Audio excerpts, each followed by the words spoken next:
So here's where I want to introduce a crucially important concept known as the archetypes. For the purposes of this video, we can define an archetype as a universal pattern of behavior, one that precedes any cultural or social conditioning. For example, getting angry, or dreaming, or falling in love. These are all experiences and behaviors that almost all human beings will experience over the course of their life, regardless of what culture you are in. You can think of these archetypes as biological phenomenon. So one of my favorite examples is there's a video of a bunch of sea turtles that when they hatch, they immediately make their way to the ocean. The moment they are born, they are pre-wired with a propensity to engage in a certain behavior. And since it's inbuilt to the turtles and universal to all of them, we can call that behavior archetypal. And human beings are the same way. It's a lot more complicated, and those behaviors and the representations of those behaviors are very complicated, but they are real nonetheless. And it's important to understand this concept in relationship to film and drama, because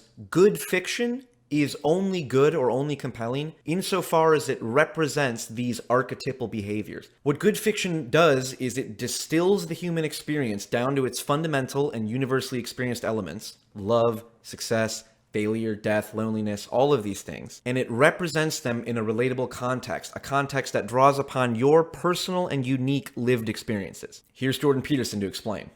You're going to be manifesting archetypal patterns of behavior in your life, whether you know it or not.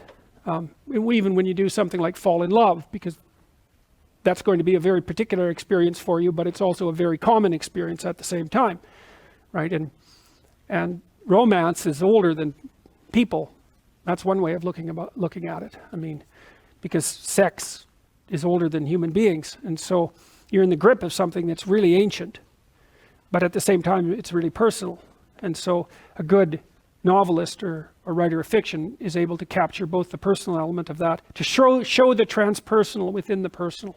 So in other words, a good work of fiction will be meaningful to you, the viewer, because it offers personal psychological insight through a impersonal representation. And these impersonal representations draw upon the archetypes in order to convey meaning. So if an archetypal behavior is a pattern of behavior that is universally experienced, an archetypal representation is an image or a symbol or a character that embodies and represents that behavior. Anger is an archetypal pattern of behavior, and it is represented in many different contexts.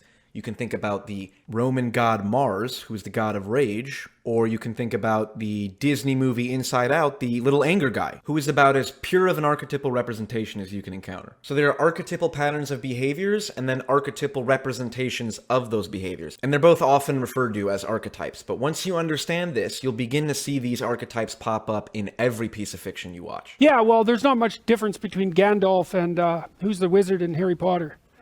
Dumbledore. They could be the same guy. It's right. And so, well, that is precisely the indication of the existence of an archetype. It's like, and a movie, one time a student asked me, well, if there are these archetypes, why don't we just tell the archetype over and over? Why do we need fiction, for example, which is like a bridge? If there's individuals here and the archetype is up here, at a high level of abstraction, fiction sort of fills the gap between them. And so what you want is a story that's archetypal so that you understand its basic structure, but you want enough variation and specificity so that it's new and interesting and also applicable to you. So you have to humanize the archetype to some degree, otherwise it's so abstract you can't relate to it.